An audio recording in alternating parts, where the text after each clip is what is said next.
Saya persilahkan kepada narasumber. Ya, jadi saya langsung melanjutkan dari yang tadi ya. Ternyata pohon lontar itu disebut dengan pohon kehidupan Bapak Ibu. Saya itu eh, secara berpikir bahwasanya saya meriset ini tuh bukan hanya dari sisi hasil alamnya ya, akan tetapi juga ternyata pohon lontar itu menjadi filosofi banget. Karena pohon lontar itu dari segi pemanfaatan itu bukan hanya yang saya kembangkan itu ya menjadi minuman nira, akan tetapi secara keseluruhan pohon lontar itu bisa dimanfaatkan. Kayak dari niranya sendiri itu saya buat gula, saya buat sirup, saya buat kecap, dan bahkan dari niranya sendiri itu menjadi bioetanol, gitu kan. Nah, bioetanol ini menjadi tren tersendiri pada beberapa tahun ke kemarin ya Bapak Ibu, yang menjadi eh, peran pemerintah sekarang itu kan bagaimana menciptakan energi yang ramah lingkungan dan juga secara energi itu energi hijau yang ditekankan. Dan alhamdulillah saya dari segi nira sendiri itu ternyata sampai menyimpan begitu banyak manfaatnya gitu kan. Yang awalnya cuma ya dipandang sebelah mata kayak minuman nira kurang steril, kurang higienis, ternyata dari nira sendiri ternyata banyak manfaatnya gitu kan. Salah satunya menjadi bioetanol yang fokus kita ke energi berkelanjutan. Nah, ternyata pohon lontar sendiri, Bapak Ibu, saya riset itu sampai yang namanya Candi Borobudur itu ada pahatan pohon lontar, gitu kan. Berarti secara yang ada sekarang pohon lontar itu ternyata peninggalan nenek moyang kita itu yang selama ini nggak ada, kurang dimanfaatkan. Gimana caranya kita sebagai generasi muda itu bisa menjadi suatu sosok inspiratif yang mungkin bisa dimanfaatkan dari segi alamnya. Ternyata dari segi kemanfaatannya itu sangat luar biasa. Padahal cuma dari segi satu produk aja ya, satu pohon aja. Ternyata dari segi keberlanjutannya itu panjang banget. Entah itu dari segi ekonomi, sosial, budaya, pendidikan itu ternyata masuk banget. Sesuai yang saya jelaskan di awal tadi, yaitu yang berhubungan dengan SDGs tadi. Dan juga Ponoto itu sendiri pun bukan hanya di Tuban sendiri ya, ada di Gresik, Lamongan, Rembang, Bali juga ada, terus tersampai itu. Jadi secara kalau saya melihat potensi yang bisa saya suatu saat berdayakan gitu kan, berarti sampai ke beberapa daerah juga ya, khususnya di Indonesia. Dan saya pada waktu tahun 2017 itu pun saya meriset, ternyata pohon lontar itu bukan hanya ada di Indonesia, Bapak Ibu. Ternyata ada di kurang lebih 15 negara, salah satunya negara India, Thailand, Bangladesh, Mali, dan sebagainya. Gitu. Dan alhamdulillah kemarin itu saya baru pameran, Bapak Ibu. Pameran di Trade Expo Indonesia itu eh, pengunjungnya kan emang dari berbagai negara ya. Dan kebetulan pada waktu itu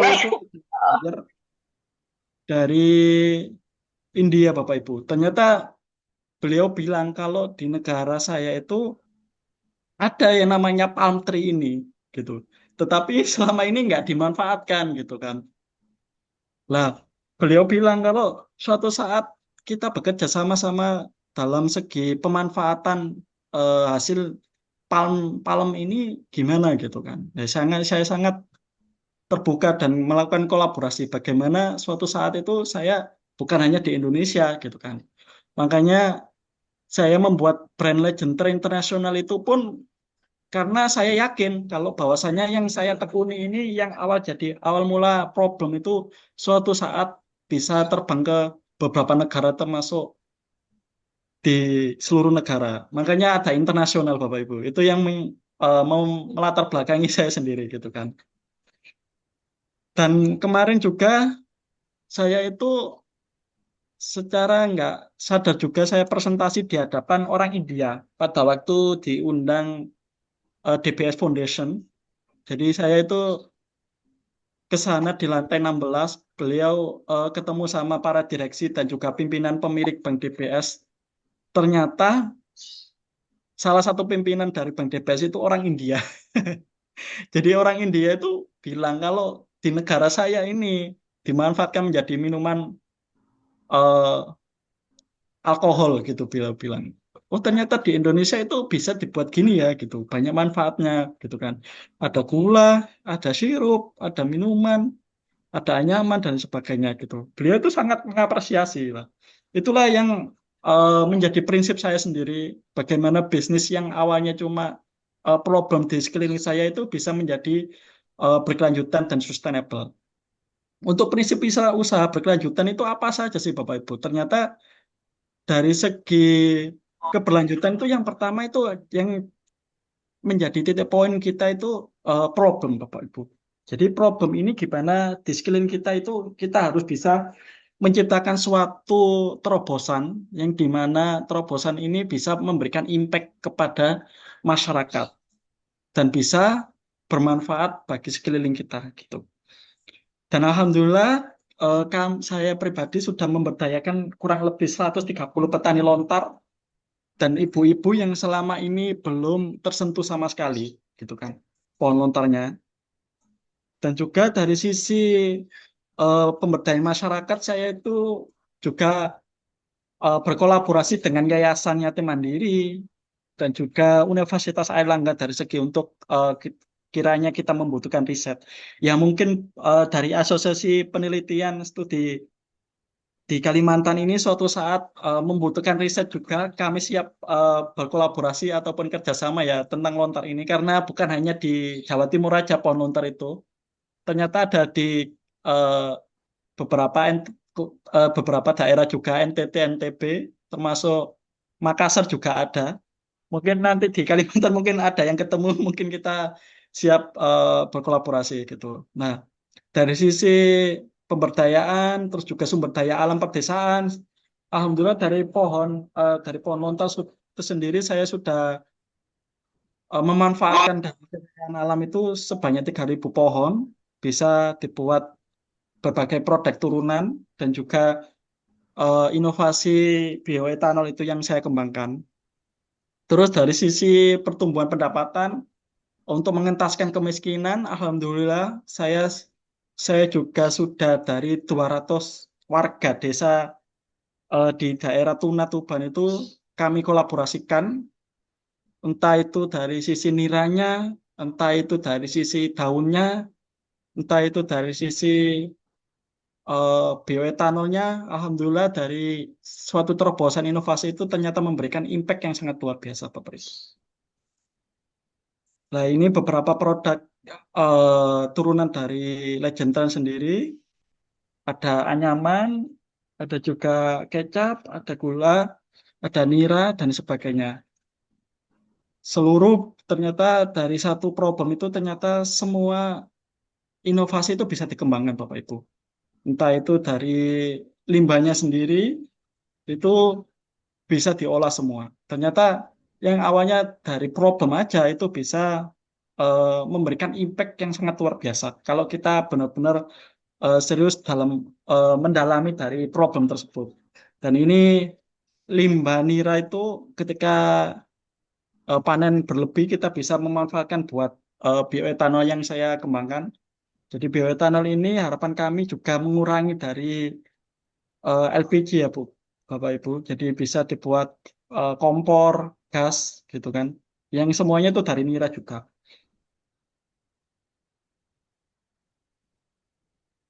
Yang selanjutnya yaitu pemberdayaan petani dan juga komunitas lokal. Alhamdulillah untuk menjaga sustainable dan dan keberlanjutan itu saya nggak bisa dari inovasi ini saya kembangkan sendiri ya Bapak Ibu. Jadi saya harus melibatkan masyarakat. Dan untuk ternyata saya ngamatin dari beberapa korporat dan juga bisnis yang sustainable.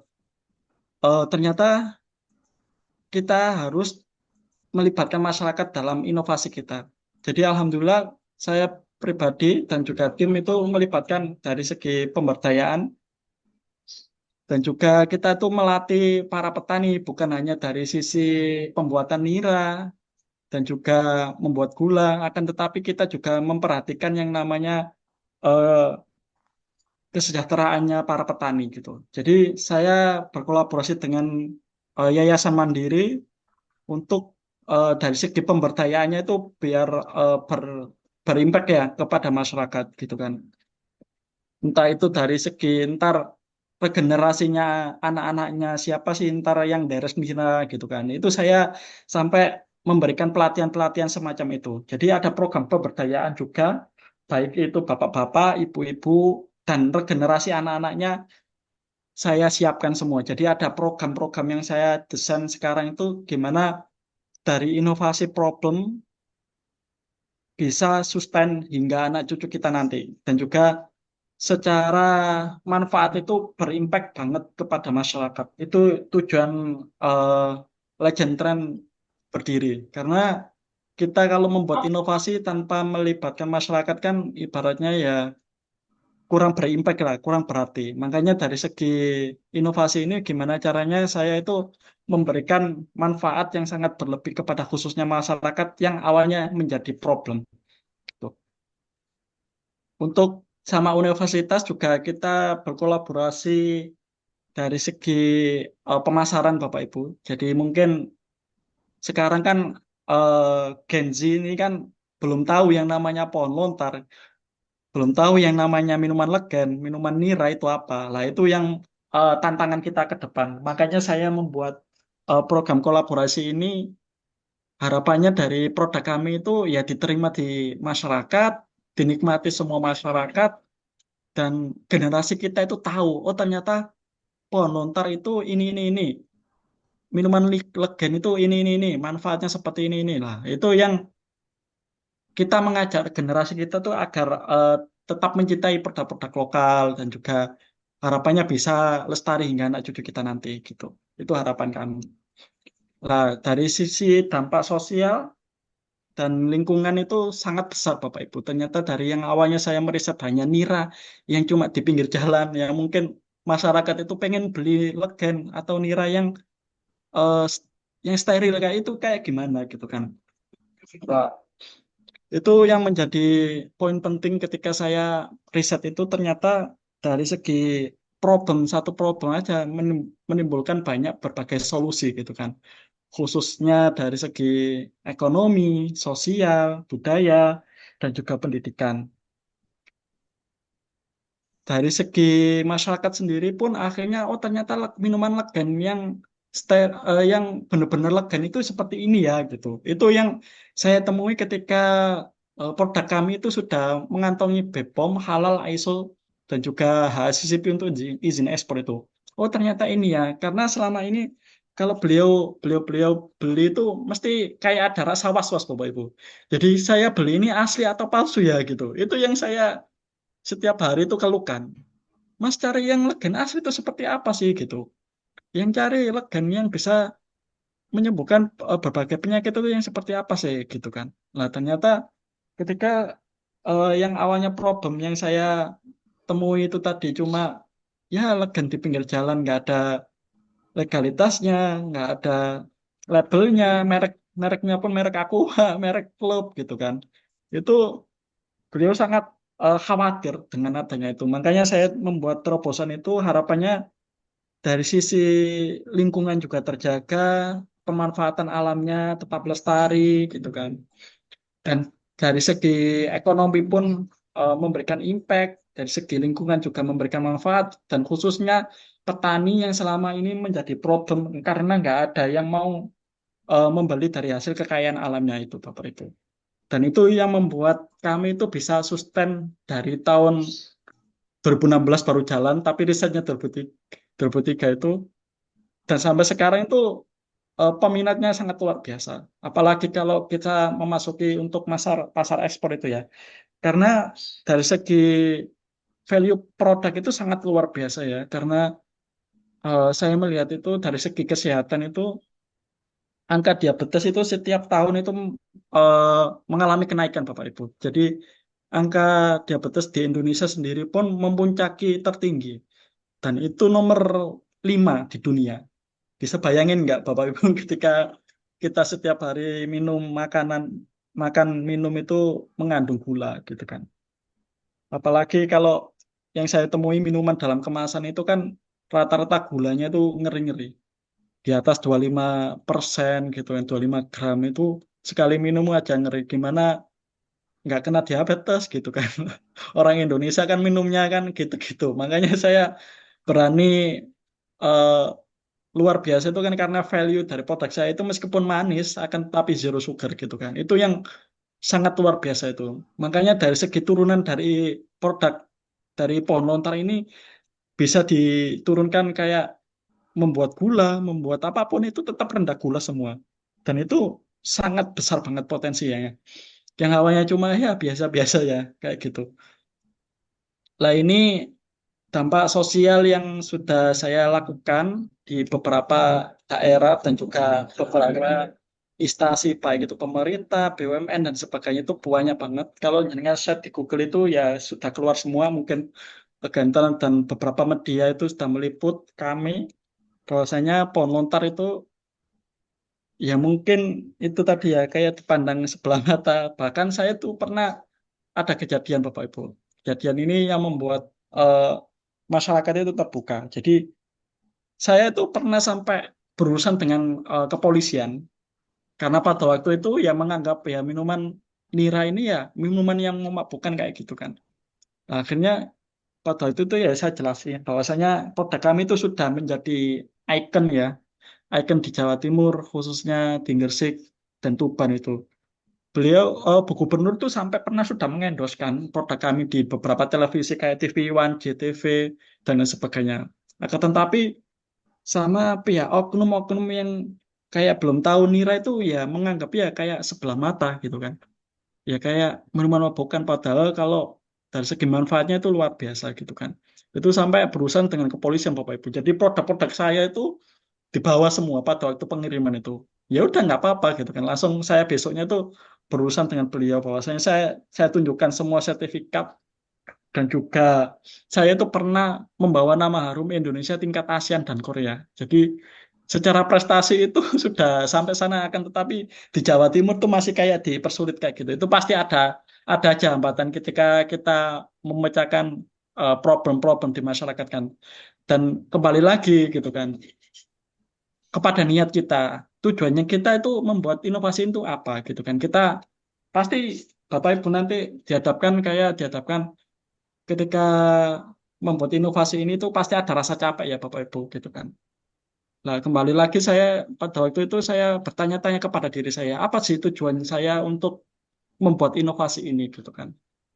Nah, saya ingin melestarikan dari pohon lontar ini, gimana caranya ini tetap lestari lah hingga anak cucu kita yang nanti dan juga memberikan impact lebih kepada masyarakat. Itu yang membuat saya itu berpegang teguh terhadap inovasi yang saya kembangkan ini. Akhirnya beliau ya sangat mengapresiasi ketika saya sudah tahu seperti itu pengorbanannya dan juga perjuangannya seperti itu. Makanya saya juga mengajak berbagai elemen bagaimana ya bukan hanya bicara tentang Legender aja, tetapi bicara tentang lontar dan juga aset Indonesia. Gimana caranya kita tetap menjaga kearifan lokalnya gitu kan. Baik itu nanti dari kalangan asosiasi, peneliti dan lain sebagainya. Saya tetap gimana caranya kita sama-sama bergandengan tangan dan saling berkolaborasi lah dari segi hal apapun agar alam ini bisa lestari dan juga memberikan beribu manfaat khususnya untuk manusia pada umumnya gitu kan. Mungkin kesimpulan dan penutup saya pribadi meminta maaf barangkali dari segi penyampaian materi banyak kekurangan ya. Karena saya juga masih belajar Bapak Ibu kepada panjenengan sedoyo, panjenengan semua eh, biar kita sama-sama melihat potensi alam ini bisa memberikan manfaat dan juga impact khususnya buat masyarakat pada umumnya. Mungkin sedikit cuplikan dari video company perusahaan saya ya, saya putarkan. Ini baru juga yang ngedit.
Ya, eh, mungkin ini presentasi yang dapat saya sampaikan. Mungkin ada kekurangan, kami mohon maaf. Dan juga ada kelebihan, bisa kita sharing-sharingkan. Terima kasih. Baik, luar biasa. Ya, selain perjumpaan saya di Pemuda Utama dengan Mas Naji ini, saya juga berjumpa dengan Lontar itu saat saya meriset tentang Weda ya. Jadi ternyata Lontar itu ditulis dalam Weda di Dinas Kebudayaan Bali itu banyak sekali dan itu menjadi apa ya kayak harta karun lah sebenarnya yang luar biasa. Apalagi kalau tadi ya di apa smart entrepreneur-nya yang berkelanjutan tadi udah rigid sekali. Oke, Bapak Ibu, selanjutnya kita Q&A. Silakan, monggo Bapak Ibu bisa Izin bertanya, tanya. Oh iya, izin bertanya. Mas. Iya, Pak Riza. Ini udah mulai dari tadi saat menit awal udah langsung ini, saking saking apa ya, excitednya kayaknya. Silakan, Pak Riza. Iya, iya. Nama Tapi dan pertama, pertanyaan nggih. mohon maaf, saya terputus tadi, jadi mungkin, aduh, jadi nggak nyambung nih. Ya, jadi saya ada pertanyaan begini, Pak, terkait produk Siwalan ini. Ini produk yang bagus sekali ya kalau kita jadikan bisnis ya. Eh, si apa namanya, Legen ini. Tapi saya ingin bertanya terkait demand kalau Legennya sendiri demandnya banyak Pak. Seperti misalnya di supermarket gitu ya, misalnya di Grand Lucky itu ada tuh orang mencari-cari Legen gitu. Dan di kota-kota besar kan banyak juga orang-orang minuman beralkohol ya, karena demandnya juga ada sehingga muncul supply and demand. Nah pertanyaan saya Pak, apakah kalau bisnis ini, mohon maaf ya sebelumnya karena kan tadi saya terpotong ya, jadi saya mungkin nggak Ya, menyimak. Ya, Saya ingin mengetahui terkait masyarakat kita yang ada demand untuk mengkonsumsi alkohol. Itu kalau si Legen difermentasi menjadi tuak ini, itu apakah ada Pak demandnya cukup tinggi Pak? Di misalnya di luar negeri, kita bisa di luar negeri lah. Apakah Bapak pernah atau berupaya mengekspor atau ada eh, apa yang bisa dibagi itu pengalaman mengenai ekspor tuak atau misalnya apa ligen yang difermentasi? Karena kalau saya lihat di dalam negeri sendiri Pak, misalnya di acara-acara kebudayaan Tayuban itu, Tayuban di Kabupaten Tuban Pak ya. Jadi ada masyarakat eh, berkumpul makan-makan di dekat sumber air, kemudian tradisi Tayuban mereka konsumsi legen yang difermentasi. Mereka lebih memilih tuak itu daripada apa namanya minuman-minuman beralkohol seperti misalnya bintang dan lain-lain gitu. Nah, pertanyaan saya kalau di luar negeri ini uh, ada demand-nya nggak sih Pak sehingga kita bisa mensuplai gitu loh Pak. Maksudnya apakah berpotensi kalau kita ekspor gitu? Nah, saya mohon petunjuknya seperti itu. Bagaimana potensi mengenai legen yang berfermentasi. Kemudian yang pertanyaan kedua terkait produk batok ya, batok dari si Siwalan. ya. Itu apakah bisa seperti batok kelapa yang dijadikan arang gitu Pak? Jadi kalau kita mau bakar-bakar, pakai sisa-sisa batok siwalan itu untuk pemanfaatannya. Ya, jadi saya mohon petunjuk share Pak kalau bisa. Ya. Baik, terima kasih Pak. Dari mana Pak Riza? Biar Ya, Pak Naji. dari Kerek Tuban Pak, Tuban. Oh iya ya, baik-baik. Ini Ya, terima kasih Pak. Terima kasih. sami-sami. Ya, Silakan Pak Naji. ya, terima kasih Pak Riza atas pertanyaan yang diberikan. Kalau bicara tentang eh, minuman ya, minuman lontar itu. Jadi sebenarnya kalau olahan dari nira itu ada dua jenis, Pak. Jadi mau dibuat minuman nira atau biasa disebut dengan legen dalam kemasan atau dibuat tuak. Nah, sama-sama dari bahan baku yang sama, akan tetapi secara pengolahan berbeda, Bapak. Jadi bukan bukan yang selama ini kita tahu dari masyarakat itu legen nama jadi tuak itu bukan. Legen yang benar itu sebenarnya cuma jadi cuka. Jadi asam gitu aja rasanya itu kalau dibuat legen. Tapi kalau buat tuak itu secara secara bahan baku itu sebelum dideres niranya itu sudah ada campuran khusus. Kalau jenengan set di Google itu di tuak itu kan warnanya agak merah ya, itu yang tuak. Kalau legen itu dia putih, putih keruh itu kalau legen. Nah, mengenai terkait eh, supply dan demand tadi ya di luar negeri, yang pastinya itu setiap produk Bapak. Jadi dimanapun kita berada, setiap produk itu mempunyai marketnya masing-masing. Jadi kita nggak bisa bicara tentang produk ini nggak ada marketnya gitu. Semua pasti ada. Kita temui entah itu dari sisi produk ini manfaatnya apa, itu pasti ada. Tetap aja ya, tetap ada yang bermanfaat dan juga ada aja marketnya dari segi itu ya. Nah, mengingat terkait pemasaran luar negeri itu bagaimana kita mengkomunikasikan dan mengkampanyekan, bagaimana memperkenalkan dari produk ini itu mempunyai value lebih gitu kan. Yang dimana mungkin dari produk sejenis dari segi manfaatnya itu belum terasa ya gitu. Mungkin dari segi value dari produk kami itu yang mencoba kita tawarkan dari berbagai eh, masyarakat dan juga customer buyer kita ya, itu yang perlu ditekankan dari segi bahwasanya semua itu insya Allah tetap ada kok manfaatnya yang mungkin kita pandang itu sebelah mata itu pun tetap ada manfaatnya. Kalau dari segi eh, menjualnya gitu kan, itu bagaimana untuk ekspor ke luar negeri dan pastinya itu yang menjadi tantangan kita. Kalau di Indonesia sendiri kan udah tahu value dari produk ini, termasuk tuak itu dibuat apa, minuman apa gitu kan. Nah, yang menjadi PR kita di luar negeri itu kan yang memperkenalkannya, Bapak. Jadi nggak bisa secara kita mengkampanyekan produk ini tuh sama dengan sesuai di negara tersebut. Kayak ada negara yang di sana itu panas banget, adapun di negara yang lain itu ada yang dingin banget. Nah, itu yang membuat target market kita itu kita sendiri. Jadi kita harus kayak ibarat itu menganalisis dan juga membedah lah di mana market produk kami itu produk kita itu yang sesuai dengan market yang kita tuju, yang kita bidik. Itu untuk dari segi pemasarannya. Kalau dari segi yang kedua itu dari batoknya ya tadi ya. Kalau selama ini kulit batok kelapa kan ada manfaatnya gitu kan. Lah kalau siwalan itu ya juga sebenarnya hampir sama Pak karena sejenis palem-paleman.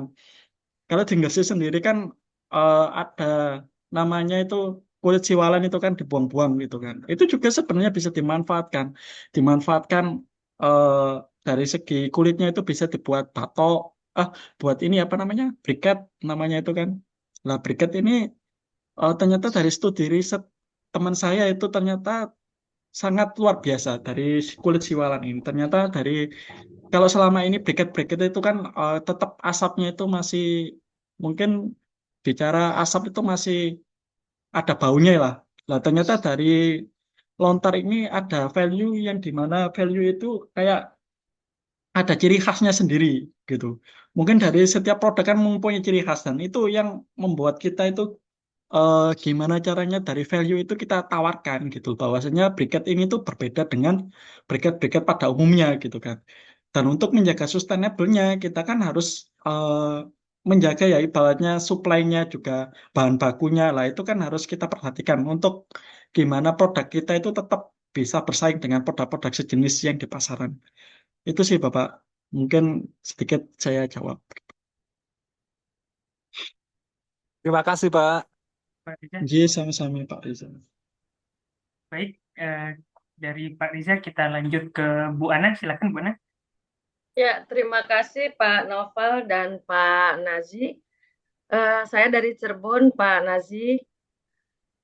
Saya apresiatif sekali ini kepada Pak Naji, luar biasa dari orang yang tidak menganggap ya. Di kita juga di sini masih sedikit Pak yang saya lihat minuman Legend itu ya. Jadi awalnya kita juga menganggap kayaknya biasa aja. Nah cuma kalau saya pernah bertanya kepada para pedagang itu, mereka dipasok dari Jawa Timur Pak. Karena Cirebon sendiri sepertinya tidak ada untuk pertanian Legend ini ya. Nah, ini atau siwalan yang kita sebut itu nggak ada. Nah, kalau melihat dari apa yang sudah dikembangkan oleh Pak Naji, itu sampai menjadi minuman yang dikemas, minuman yang dengan legalitas yang sangat bagus gitu kan. Tapi persoalannya kan sebetulnya pada bahan baku ya Pak ya. Kalau siwalan itu yang, mohon maaf barangkali saya salah, kan ada masa panennya. Nah ini yang barangkali kan ini terus continue, bagaimana itu bisa memenuhi itu. Nah tapi berhubungan dengan pertanyaan ini adalah, apakah pada proses pengembangan ini kan kita juga ingin Pak mengembangkan lingkungan yang seperti kalau di kita ada rumput tikai misalnya kan jadi kerupuk, jadi keripik tikai misalnya. Nah ini kan belum ada ya proses pengemasannya. Kemudian ada beberapa produk yang bisa dilakukan.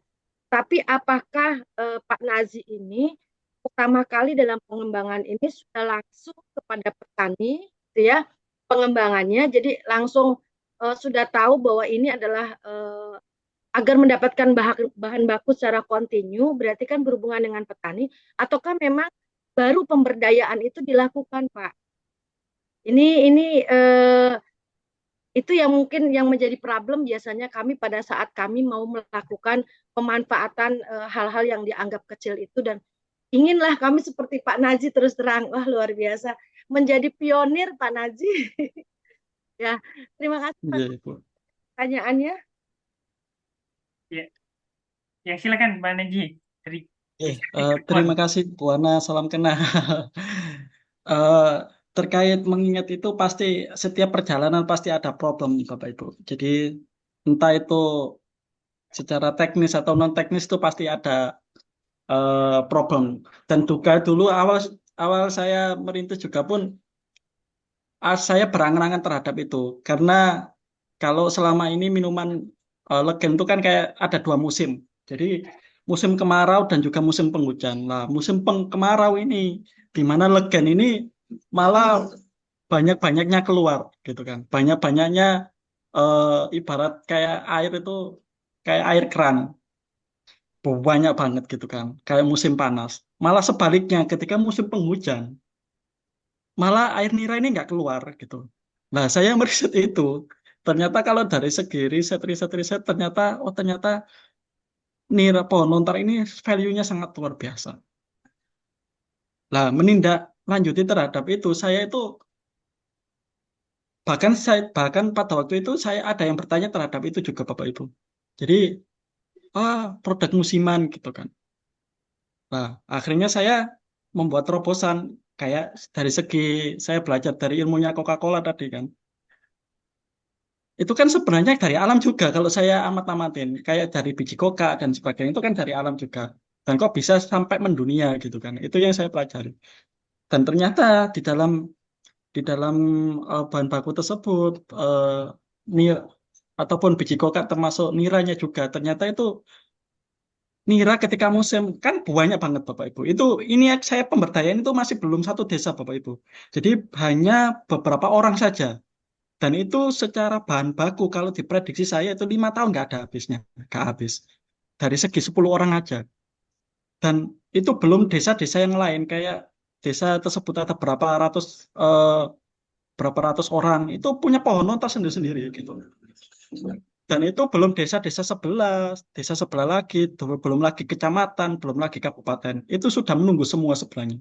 Dan saya itu pada waktu membuat video vlog dari LPI, Lembaga Pembiayaan Ekspor Indonesia itu kan gimana membuat pertanyaan-pertanyaan kepada petani. Kira-kira ada berapa banyak sih pohon lontar gitu kan pada waktu itu.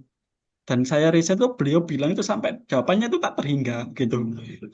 Nah, mensiasati dari bahan baku tersebut, saya hanya memberdayakan kurang lebih beberapa petani tadi tersebut itu aja. Dari segi bahan baku aja nggak habis-habis itu. Jadi dari nira itu saya formulasikan. Jadi nggak langsung nira yang netes itu kita kemas enggak. Kita membuat formulasi. Nah, formulasi ini tujuannya yang nanti suatu saat kita ekspansi ke beberapa daerah, beberapa kota, membuat pabrik dan sebagainya itu arahnya ke situ. Dan saya mensiasati itu eh, ya untuk langkah sustainable-nya, berkelanjutannya. Kalaupun saya nanti bahan baku di kota Gresik atau Tuban ini sudah habis ya, saya ke daerah lain kayak NTT, NTB di situ belum tersentuh sama sekali, termasuk di Rembang gitu kan, termasuk di 15 negara tadi kalau bicara lebih besarnya lagi. Makanya kalau kita melihat dari segi manfaatnya, dari segi sumber daya alamnya itu pasti tetap ada yang namanya itu tadi ya menjaga sustainable gitu kan. Nah, menjaga sustainable itu kita bisa berkolaborasi ntar kita bisnis kita sudah jalan gitu kan. Itu kita bisa juga kerjasama ke masyarakat bahwasanya penanaman kembali gitu. Nah, dari penanaman kembali diharapkan kan pohon lontar kan semakin banyak juga. Nah, bukan hanya dari situ, kita juga harus memikirkan terhadap kayak eh, perkembangan lontar yang selama ini mungkin lami ya gitu kan, ataupun lama perkembangannya. Nah, kita riset dengan eh, beberapa perusahaan kemarin saya temui PT Polwi Jogosari itu ternyata dari pupuk dolomit yang saya ceritakan tadi itu ternyata semua jenis tumbuhan yang selama ini panennya mungkin lama kayak beliau berinvestasi kayak bidang mangga ya. Mangganya itu kecil segini dan itu berjarak cuma berapa meter itu aja udah berbuah setiap tahun. Itu risetnya. Nah, itu yang kita kembangkan ke depan untuk mensiasati menjaga sustainable-nya gitu. Dari segi apalagi kira-kira ntar yang bisa dikolaborasikan ya kita membuka keran kolaborasi. Entah itu yang kayak saya ceritakan tadi ya, problem itu pasti ada. Setiap lini usaha apapun itu pasti mempunyai problem. Lah, bagaimana yang namanya kita kewirausahaan sosial itu bisa menciptakan suatu terobosan yang bisa melakukan kolaborasi di antara sesama. Kita nggak bisa apa, berarti kan kita harus memikirkan bagaimana kita bisa membuka apa ya wawasan terhadap kolaborasi dengan instansi mana gitu kan. Itu pasti ada sustainable yang apa ya ibaratnya itu yang bisa dikolaborasikan dan menjadi win-win solution. Beliau juga bermanfaat, kita juga manfaat gitu. Itu yang menjadi poin kita. Dan yang terpenting sekarang itu zamannya pasti ada namanya teknologi ya, teknologi dan juga riset itu pasti dipermudah lah, nggak zaman dulu lagi gitu. Dari segi kalau kayak kita kekurangan apa itu tinggal ya tanya sama Google ataupun ChatGPT terhadap apa yang kita menjadi problem lah. Itu solusinya keluar semua, tinggal bagaimana kita membuka wawasan terhadap berbagai instansi baik di negara sendiri, baik itu di Indonesia maupun di beberapa negara gitu. Itu yang menjadi pegangan kami, Bapak Ibu gitu. Mungkin ada tambahan Bu Ana terhadap yang saya sampaikan. Ya, ada respon silakan Bu Ana. Masih di mute. Cukup, Pak. Terima kasih, cukup. Terima kasih. Ya. Bisa nanti Bu kalau mau pesan dari Jawa Timur ke apa ke Jawa Barat aman. Iya. Kita bisa akomodir APSK pre-order. Iya. Oke, selanjutnya ke Ibu Ade. Ya, Assalamualaikum. Silakan, Ibu. Waalaikumsalam warahmatullahi wabarakatuh. Terima kasih sudah dikasih kesempatan untuk bertanya. Salut sama Bapak sudah mengembangkan kewirausahaan ini, Pak ya. Kalau di kehutanan, kebetulan saya alumni kehutanan itu termasuk ke produksi hasil hutan non kayu, Pak ya. Kalau di Sumatera itu, Pak, saya baru tahu ini bisa dikembangkan jadi produk minuman legend ya. Iya, Kalau di Sumatera Selatan itu pohon lontar banyak sih kegunaannya. Kebanyakan dijadiin ini Pak apa namanya itu atap rumah ya. iya. atap rumah, terus itu buat ini ketupat, terus itu untuk bungkus makanan apa sih namanya tuh? Bongkol. Iya, bongkol. Minuman itu ya makanan ketan itu. Terus kalau airnya itu yang untuk ini ya gula aren ya. Iya, Terus itu bisa itu. kalau yang minuman itu biasanya kalau di daerah-daerah itu kalau misalnya orang pulang dari kebun gitu Pak, sering mampir ke rumah eh, masyarakat gitu, sering dikasih minuman itu juga. Namanya kalau yang aman itu, tapi bukan tuak ya, namanya disebut ayek kabung kalau di Sumatera itu, kalau di daerah-daerah itu. Mungkin minuman itu yang Bapak kembangkan ya, ayek kabung itu kali ya. Ya, Terus kalau yang tua itu beda lagi, itu nanti ada yang jual-jual di pinggir jalan itu kan.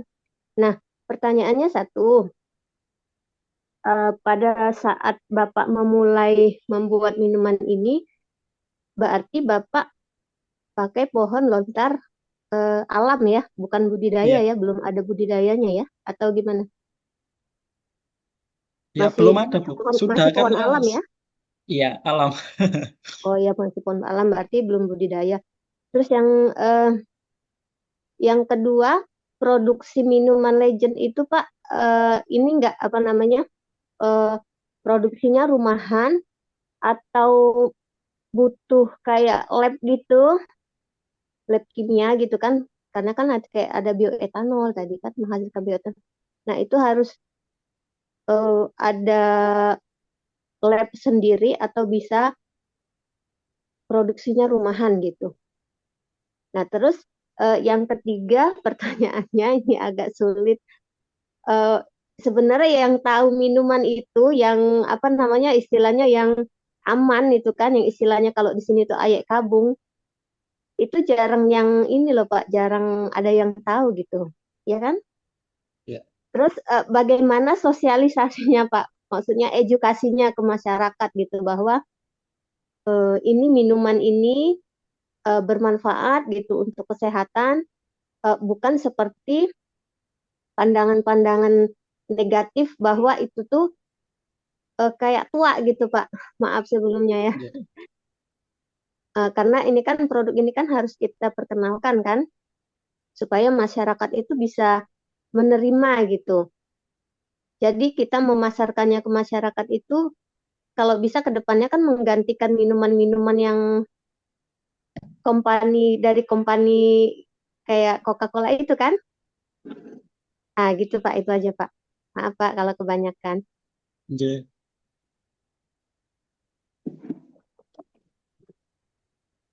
Terima kasih Bu Ade. Salam kenal Bu. Ya, Salam Haji, nggak. Terkait pertanyaan pertama itu kan tadi berhubungan dengan alam ya Bu ya. Jadi ya, kalau dari segi selama ini saya belum pernah menanam kembali Bu. Karena secara pohon ini tuh seperti yang saya sampaikan di awal ya. Pohon winter ini pohon sudah peninggalan dari nenek moyang kita gitu kan. Secara filosofi itu sudah panjang banget. Dan seperti yang saya jelaskan di awal kalau pohon lontar itu sudah ada sampai pahatan di Candi Borobudur gitu. Secara story itu panjang banget dan sampai ada sampai sekarang. Dan saya pun belum pernah menanam kembali Bu secara alamiah. Dan itu dari segi value itu sangat luar biasa karena dengan adanya zaman dahulu sampai sekarang itu pohon masih ada. Berarti kan secara keseluruhan itu sebenarnya bisa dimanfaatkan gitu kan. Akan tetapi masih belum ada edukasi terhadap pengolahan yang berstandar kayak gitu kan. Yang mungkin pemanfaatannya pun biasa-biasa. Lah itu yang kita lihat. Bagaimana yang awalnya problem itu yang mungkin masyarakat memandang biasa-biasa aja kita rubah menjadi luar biasa itu dari segi alamnya dan juga kita mempunyai visi ke depan juga bahwasanya kita juga melakukan riset terhadap perkembangan lontar sendiri Bu ya karena kalau secara alamiah pohon lontar itu baru bisa dideres untuk diambil niranya itu baru bisa berumur 25 tahun dengan adanya itu makanya kita ada PR juga untuk ke depan bisa melakukan studi riset yang di mana pohon lontar itu belum 25 tahun sudah bisa mengeluarkan nira dan juga bisa dimanfaatkan untuk buahnya gitu kan. Nah, mengenai terhadap pertanyaan yang kedua tadi, yang industri ya Bu ya, yang ada bioetanolnya juga. Jadi kalau secara kami berjalan pun kita berawal dari home industry juga Bu. Jadi home industry ini kita awalnya cuma mengolah hasil niranya tadi. Jadi yang yang menjadi PR kita itu kan bagaimana mengolah nira itu dengan steril dan higienis Bu. Jadi kayak ada industri lah, industri yang dimana kita itu ruangannya sudah steril dan higienis semua. Jadi kayak standarnya BPOM lah bahasanya gitu. Jadi dari hulu ke hilir, dari segi penderesan petani itu sudah ada SOP-SOP yang kita kembangkan gitu kan. Baru kita olah di dalam industri kita itu kayak ada pencampuran lagi, ada pasteurisasi, ada quality controlnya juga Bu. Jadi untuk mengkondisikan dari quality control sendiri sebenarnya itu bertahap Ibu. Jadi nggak langsung ibaratnya kita setara dengan perusahaan-perusahaan besar yang sudah apa ya sudah maju secara teknologi ya. Akan tetapi kita itu belajar dari pengamatan itu gimana caranya kita bisa mengendalikan dalam artian meskipun dengan teknologi yang ibaratnya sederhana, akan tetapi kita tuh bisa mengontrol kayak dari segi alat yang saya pakai itu alat refraktometer mengukur kadar manisnya berapa lah itu kan kayak standar-standar yang kita tetapkan sendiri. Jadi untuk standarnya sendiri sebenarnya kondisional. Jadi menyesuaikan dari produk-produk kita masing-masing aja ya gitu. Jadi nggak usah berpikir yang harus wow, yang harus besar kayak teknologi yang harus canggih itu nggak nggak perlu sih menurut saya. Yang penting sekarang bisanya yang kita lakukan itu apa? Ada yang kurang ya dibenahi, ada yang kurang lagi ya kita tambahin kayak gitu. Dan saya itu belum ada background sama sekali Bapak Ibu. Jadi belum ada background sama sekali dalam segi pengolahan pangan sebenarnya. Saya itu door to door belajarnya secara langsung. Saya belajar CPPOB untuk cara produksi pangan olahan yang baik itu di tahun 2019 gitu. Itu baru dapat ilmu kayak ngolah-ngolah, oh ternyata ngolah di dalam industri rumah tangga pun bisa sebenarnya gitu. Cuma kan yang menjadi problem itu kan kita gimana caranya dengan kesederhanaan ini bisa menjadi sesuatu yang luar biasa yang disebut dengan produk jadi yang kita kembangkan itu gitu. Nah, untuk menyikapi pertanyaan yang ketiga terhadap apakah aman atau enggak itu kan pasti setiap perjalanan itu pasti ya.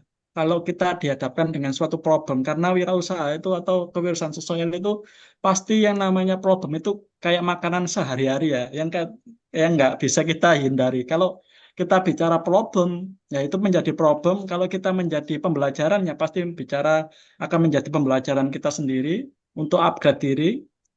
Jadi setiap ada problem kita tuh kayak bahasanya tuh saya mengkondisikan posisi ini poin belajar saya gitu. Yang mungkin selama ini belum belum terpecahkan itu yang menjadi saya itu kayak ada angan-angan dalam artian untuk memecahkan ini gitu kan. Itu yang menjadi pembelajar gitu. Jadi setiap ada problem itu saya gimana cara menganalisis dan juga bisa belajar bahwasanya ternyata dari problem ini saya bisa memecahkan segala sesuatu. Nah, termasuk dari segi produk dan juga dari segi keamanan tadi ya dan gimana caranya untuk edukasi lah. Saat ini ya mungkin ya tetap dari segi marketing pun saya belajar juga ya dari segi eh, presentasi dari segi kayak mengenalkan produk itu ya saya belajar Bu. Kalau kita nggak belajar pun kita nggak tahu apa value kita gitu kan. Nah dari produk yang selama ini menjadi problem itu saya sendiri pun ya intinya ya berjalan aja ntar juga ditunjukkan jalannya gitu kan. Kalau saya pribadi itu pasti yang namanya marketing itu kita tetap mencari. Bahkan saya sebelumnya belum tahu produk value saya itu di mana. Apa cuma legen di dalam kemasan yang sudah ada izinnya.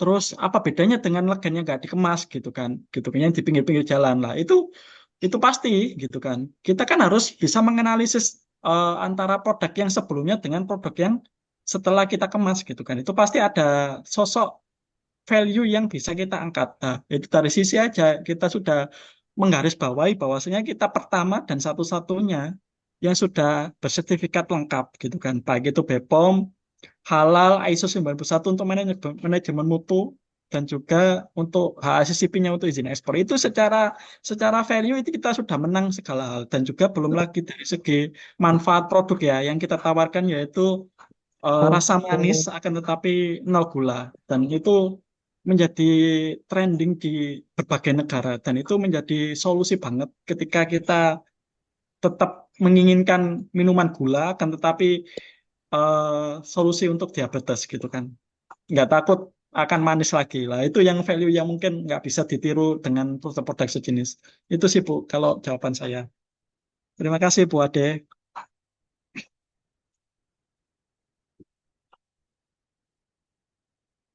Ya, gimana Bu Ade? Ada respon? Masih di mute. Bu Ade? Masih di mute, Bu Ade. Bisa dibuka dulu mic-nya, Bu Ade.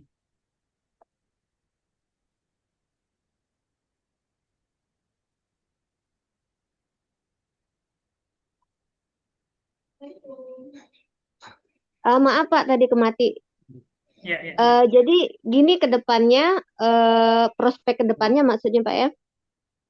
Kalau untuk di kehutanan berarti bisa dikembangkan menjadi produk hasil hutan non kayu. Jadi sebelumnya kalau di hasil hutan non kayu itu kan ada madu, ada buah-buahan, ada rotan dan lain sebagainya. Berarti ini bisa menjadi produk eh, hasil hutan non kayu yang berikutnya yang bisa menjadi trending gitu Pak ya. Jadi istilahnya apa sih, prospeknya bisa meluas gitu kan. Tetapi harus ada upaya juga untuk budidaya pohon lontar gitu Pak ya. Jadi istilahnya membuka cakrawala kita juga untuk membudidayakan lontar gitu. Halo? Iya Bu. Terus eh, apa ya? Berarti harus bukan harus sih, ada peluang untuk kerjasama gitu antar pelaku usaha produksi minuman legend dengan pihak budidaya pohon lontar khususnya di kehutanan gitu Pak ya. Iya. Ada peluang maksudnya. Iya. Jadi setiap alam yang kita temui yang dititipkan Allah kepada manusia itu sebenarnya semua itu ada manfaatnya kok Bu. Nggak mungkin Allah menaruh segala sesuatu dalam dunia ini tuh nggak ada yang bermanfaat. Kalau kita membuka pikiran kita, kalau saya pernah belajar Bu, yang namanya kayak nyamuk aja. Kalau seandainya manusia ini bisa belajar dari nyamuk aja, itu sebenarnya banyak manfaatnya gitu kan. Nah, saya tuh pernah belajar sama coach saya di Bank Indonesia itu. Kok bisa Mas Najim melihat segala sesuatu itu positif gitu kan? Meskipun dalam kacamata kita itu negatif gitu kan. Nah, saya mencontohkan pada waktu itu kayak seperti nyamuk. Kayak nyamuk itu kan kayak menggigit kita itu kan kayak, aduh, kamu ini gitu kan. Nah, padahal kalau saya dibalik itu gitu kan. Ternyata nyamuk aja itu bisa membuka banyak pabrik, membuka banyak lapangan pekerjaan, menghidupi banyak manusia gitu kan. Nah, begitupun dengan alam yang selama ini mungkin ada di sekeliling kita ya. Itu pasti ada kok manfaat yang mungkin perlu kita gali, perlu kita ibaratnya inovasi-inovasi yang apa yang kita kembangkan gitu. Karena segala sesuatu yang ada di muka bumi ini tuh pasti semuanya bermanfaat gitu. Bagaimana kita melihat dari sisi yang positif dan bisa memanfaatkan itu menjadi sesuatu yang bermanfaat buat manusia gitu. Jadi intinya semua itu eh, ada manfaatnya kok. Ya Yes, Pak, sampun. terima kasih. Berarti ke depannya membuka apa, kayak kalau ada orang kehutanan di sini, orang budidaya pasti dia memplanningkan untuk pembibitan lontar ke depannya gitu Pak. Iya, Kalau udah ada istilahnya peluang usaha teknologi hasil hutan seperti ini gitu Pak maksudnya. iya Bu Ade. Nanti Insya Allah saya boleh pasti itu. sharing-sharing Pak ya, kalau misalnya saya Iya, mau nulis tentang manfaat tanaman lontar Pak ya. Boleh Nggih, ya. monggo buat deh nggih. Mm-mm. Siap. Nanti outputnya luarannya buku kok Bu Ade, jangan khawatir. Nanti Bu Oh Ade ya, kopi mau nulis, terus lontar mau nulis. Jangan sampai iya, nanti kewalahan ya. Nggak iya apa-apa, saya suka nulis sih Pak. nggak masalah. Nanti bisa 2 tema jadi berapa bab juga nggak masalah. Oke, nanti kita akan setting untuk pertemuan terakhir nanti. Nah, selanjutnya ini Bu Eni, Ya, ya silakan Bu. suara saya sudah dengar, Pak. Nggih, Sudah, sudah. aman. Oke. Ya, baik. Terima kasih, Pak Ade. Maaf, Pak. Siapa? Pak Novel. Mohon maaf ini tadi karena ada 2 acara, jadi saya ngikutinya agak terlambat. Ya, Assalamualaikum warahmatullahi wabarakatuh. Selamat siang nih ya, setengah siang. Apa namanya, dari saya dari eh, Malang. Saya tertarik dengan apa presentasinya Pak Najih tadi ya, karena ya saya orang lingkungan pertama dan yang kedua, yang awalnya yang dasar saya juga orang pertanian gitu ya, walaupun bukan kehutanan tadi katanya Bu Ade, tapi sepakat kalau memang arahnya ke budidaya gitu ya. Ye, dari presentasi Bapak tadi, saya tertarik untuk pohon lontar ini eh, apa pengelolaan secara eh, eh, apa keberlanjutan gitu ya. Karena kalau dilihat dipaparkan tadi itu sudah penghasil dari legend, legend sebenarnya ya Pak ya, Pak Najih ya, legend, legend, legan. Eh, apa kalau di Surabaya itu bilangnya eh legan, legend. Iya Pak ya. Tapi namanya disamarkan jadi legend. Wah, anu apa namanya keren banget gitu. Terus kemudian eh, buahnya juga buah siwalan ya Pak ya itu ya. Kalau di Surabaya itu kan buahnya buah siwalan itu. Nah, dari sisi limbahnya Pak, saya tertarik dari sisi limbah. Apakah sudah ada juga pengelolaan limbah dari produk atau pasca panen yang Bapak sudah kelola, baik itu dari legendnya maupun dari limbah buahnya atau dari ini tempurungnya mungkin ya, tempurungnya buah itu, buah siwalan itu. Karena kalau kita memang mau ke lingkungan yang berkelanjutan, setahu saya kita kan harus mengutamakan apa tidak adanya limbah dalam pengelolaan budidaya itu sendiri. Nah, kalau misalnya belum ada, mungkin saya bisakah berkontribusi kerjasama untuk pengelolaan limbah itu? Karena kalau bidang saya sendiri, mungkin Bapak sudah dengar dari kemarin Pak apa namanya Pak Nova juga sudah dengar. Saya dari sisi ilmu tanah ini sedang mengembangkan pengelolaan limbah melalui biochar. Biochar itu adalah semua limbah tanaman yang diolah menjadi pirolisis atau dengan pirolisis sehingga menghasilkan satu arang organik. Bahkan di sini arang organik itu disebut dengan biochar itu untuk atau sebagai manajemen atau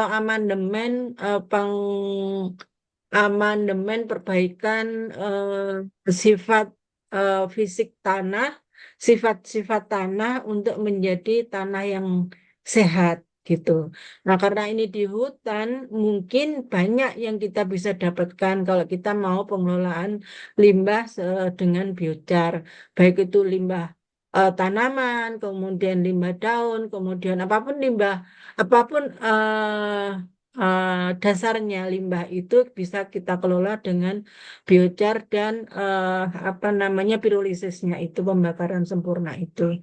Nah, mungkin itu. Jadi saya tertarik apakah pertanyaan saya apakah sudah pernah dilakukan pengelolaan limbah. Yang kedua, kalau memang belum, bolehkah nanti kita berkontribusi kerjasama dalam pengelolaan limbah itu. Nah, yang ketiga, karena saya dari dosen, mungkin juga bisa kita bermitra dalam sekarang ini kan ada yang namanya matching fund ya Pak ya.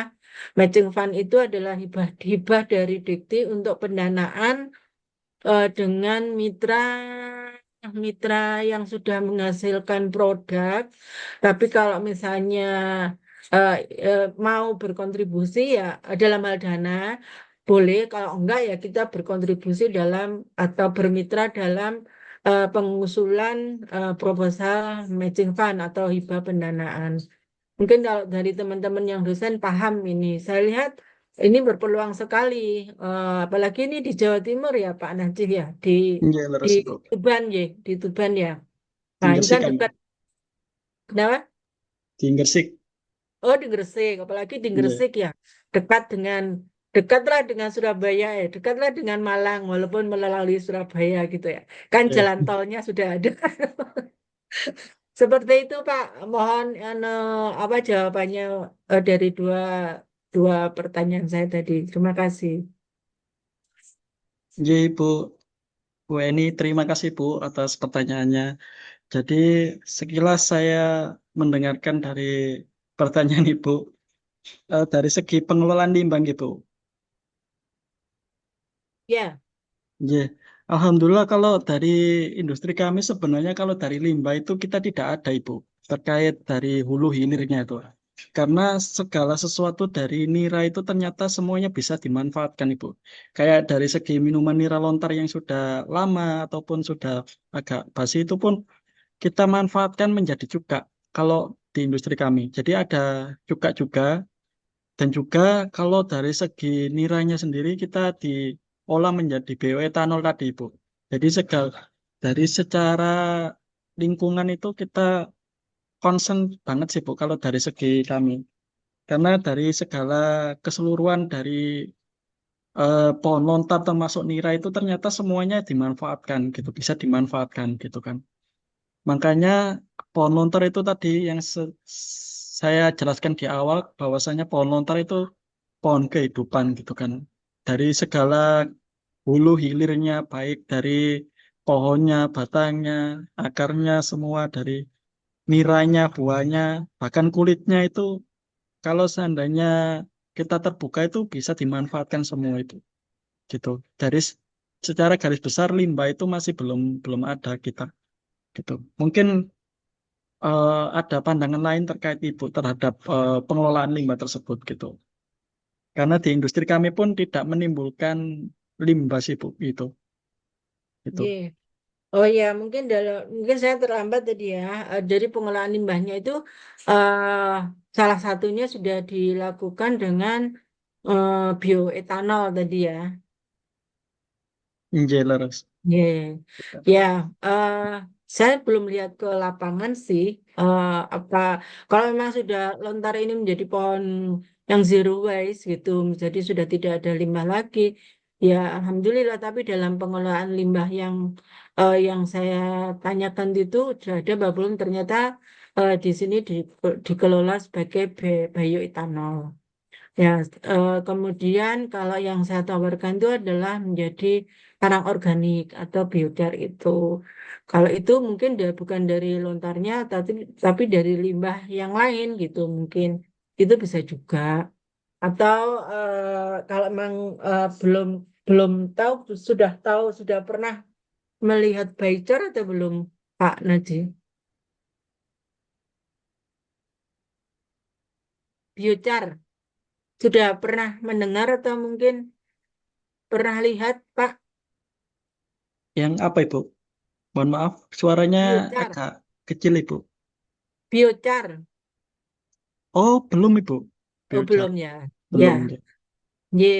Jadi pengolahan limbah selain dari bioetanol itu, kalau saya tawarkan tadi yang saya minta, kalau boleh kita menjadi mitra, itu berarti saya tawarkan dalam bentuk pengelolaan secara biochar gitu. Jadi Oh, biochar ini juga nantinya menjadi amandemen pupuk atau semacam pupuk organik gitu. Jadi ada juga manfaat yang lain yang lebih gitu, misalnya sebagai penyehat lingkungan atau penyehat tanah rusak gitu, penyehat kesuburan tanah, kesehatan tanah dan sebagainya. Seperti itu Pak Najib. Oh, Kalau gitu. jadi itu yang bisa saya tawarkan. Mungkin nanti suatu saat kalau Pak Noval memberi kesempatan. Dan kemarin kan saya sudah order tuh Pak kopinya. Nah, sekarang memberi kesempatan tadi Bu Adek menulis buku. Nah, saya di penelitiannya gitu ya Pak ya. Nggih. Dikelola semua ya Siap, PSC. siap, siap, siap, Bu. Iya Pak, nanti boleh minta kontaknya Pak Najik sama apa namanya tempatnya di mana. Mungkin kalau saya pas mampir Surabaya, saya bisa mampir ke Gresik sekaligus nyari otak-otak bandeng di Gresik. Jadi ini Iya bisa Pak, case terima study, kasih. Bu. Iya, iya Pak Oh, Noval, terima kasih. Nggih, matur nuwun Bu Eni. Insyaallah siap Bu untuk berkolaborasi. Ya, oke, nanti tinggal tinggal kami proses, Bu, grupnya dan lain-lain. Oke, ya. Selanjutnya ini kita maksimal jam 11, mungkin lebih dikit nggak masalah, jam 11 lah maksimal. Ini ada satu pertanyaan mungkin Pak Igrisa Majid, silakan Mbak. Halo semuanya, sorry, Betul Pak Ibu. Bang Noval tadi aku agak telat. Ya selamat siang semuanya, terutama Bang Najih. Tertarik sih dengan materi ini. Eh, aku sih baru lagi searching-searching tadi. Oh iya, pohon nira tuh aku baru ingat kalau di Indonesia Timur tuh banyak banget gitu. Bahkan kayak misalnya di NTT itu kan dibikin jadi minuman khas orang NTT dan itu jadi souvenir buat orang-orang yang misalnya datang ke NTT kemudian balik ke daerahnya masing-masing misalnya gitu. Itu namanya moke kalau nggak salah. Tapi kalau di Maluku itu dan Papua, kalau di Papua tuh namanya sagero. Tapi rada memabukan gitu sih, ada kandungan alkoholnya mungkin. Kemudian di Maluku Utara itu kalau nggak salah, Maluku sama Maluku Utara itu namanya sopi. Tapi itu juga lagi-lagi bikin mabuk juga. Nah, aku tuh agak penasaran ini gimana proses penyulingannya, proses pembuatannya sampai bisa jadi seterkenal ini dan aman gitu kan. Nah, itu satu. Kedua adalah pertanyaan saya, kira-kira gak sih kalau misalnya di-expand ke luar gitu dari Jawa Timur gitu, Pak Najih, thank you. Itu aja sih pertanyaan saya. Saya nggak pre-order gitu, yang kedua itu. Biar APSK fasilitasi langsung. Siap. Terima kasih Pak siap ya. Majid. Ya. Pre-order yang kedua nih Pak Noval. Janji itu harus dilunasi loh ya Pak Noval. Jangan hanya semuanya pre-order loh ya. Udah di packing, Bu, udah di packing. Pokoknya yang sudah ngisi langsung di packing. Oke, lanjut Pak Najih, lanjut. Nggih, terima kasih Pak Majid. Jadi mungkin di beberapa daerah pun ada ciri khas terkait penyebutan dari minuman nira lontar itu ya Pak ya. Ya benar kata Bapak kalau di Maluku tuh teman saya namanya Sagero gitu. Tapi di sana masih terkenal dengan itu tadi kayak masih mengandung alkohol gitu kan. Nah, mengingat kembali terhadap filosofi dari nira itu tadi kan seperti yang saya jelaskan di awal. Kalau emang nira itu emang ada olahan, dua olahan Bapak. Jadi mau dibuat minuman legen ataupun menjadi tuak yang selama ini mungkin kita awamnya di situ gitu. Makanya saya ingin dari inovasi ini tuh kayak meluruskan image gitu kan. Bukan lagi legen lama jadi tua, akan tetapi legen lama itu cuma jadi cuka. Itu secara hasil jadi itu berbeda. Dan dari segi penderesan itu kalau di petani kami itu kan kalau di pohon lontar itu kan ada dua jenis, Pak Majid. Jadi ada jantan, ada betina. Lah kalau jantan itu bagian pohon lontarnya itu ada wolonya kalau bahasanya itu, bahasa Jawanya itu. Tapi kalau jangan cek di Google itu ada panjang-panjangnya kalau bahasanya itu. Itu namanya wolo, itu yang dibuat bahan baku minuman legen itu tadi. Nah kalau yang perempuan, yang betina itu mengeluarkan buah siwalannya tadi, buah lontarnya. Jadi di sini tuh pohon lontar ada 2 jenis. Nah, di dalam nira tersebut ada 2 olahan, sama-sama dari bahan baku yang sama, akan tetapi dari proses yang berbeda. Kalau dibuat legen, dia itu pucuknya saja yang dideres. Jadi niran deres ini netes-netes-netes itu alami. Dan itu kalau sore nggak segera diolah, itu menjadi asam, Bapak. Itu makanya sebelum kita siasati, sebelum menjadi asam itu kita formulasikan. Kalau bahasanya kami itu biang, gitu kan. Kita biang itu di mana biang ini yang ketika di dalam industri nggak dicampur dengan air itu zatnya nggak aktif itu. Itu yang membuat nanti ketika ekspansi kita ke beberapa daerah, baik itu di kota lain kayak gitu. Itu dari segi nira tadi, legennya itu tadi. Tapi kalau dibuat yang tuak yang memabukkan, itu secara di dalam bumbungnya untuk tempat neresnya itu di awal itu sudah berbeda, Pak.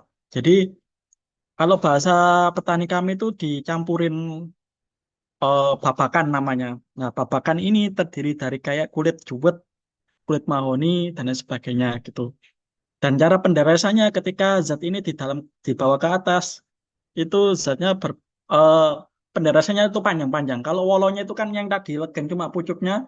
Kalau yang tuak ini panjang-panjang segini-segini Bapak. Jadi secara ekonomis itu cepat habis gitu. Dan itu kalau niranya netes itu melakukan proses fermentasi dengan itu tadi zat kayak babakannya tadi. Jadi kalau jenengan search di Google, kalau tuak itu warnanya agak merah, sedangkan legen itu putih keruh gitu.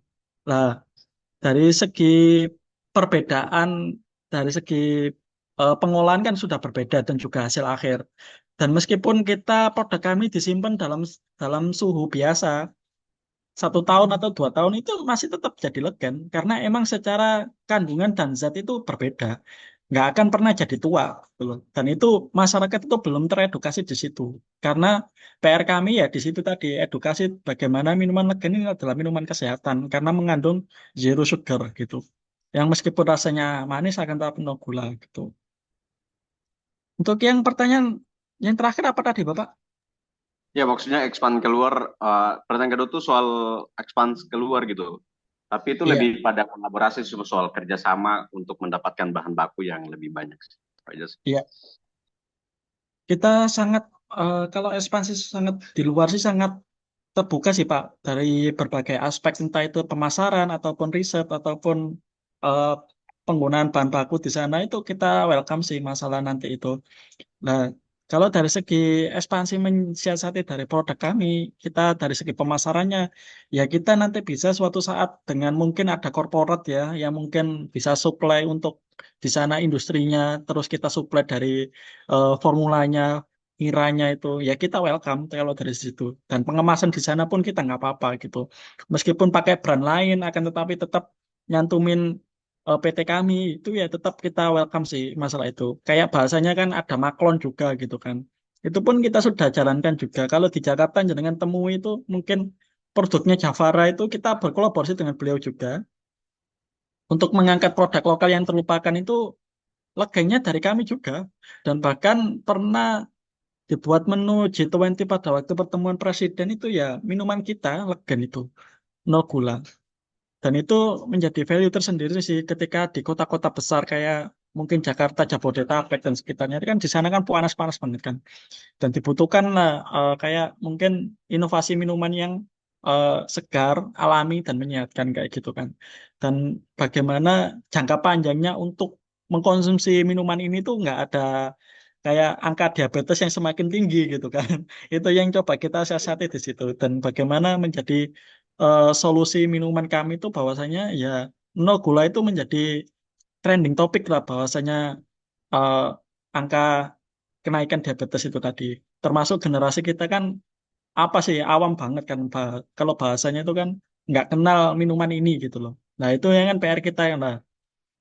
Di situ kita pun membuat terobosan-terobosan baru Pak, kayak berbagai inovasi yang kita kembangkan itu kan.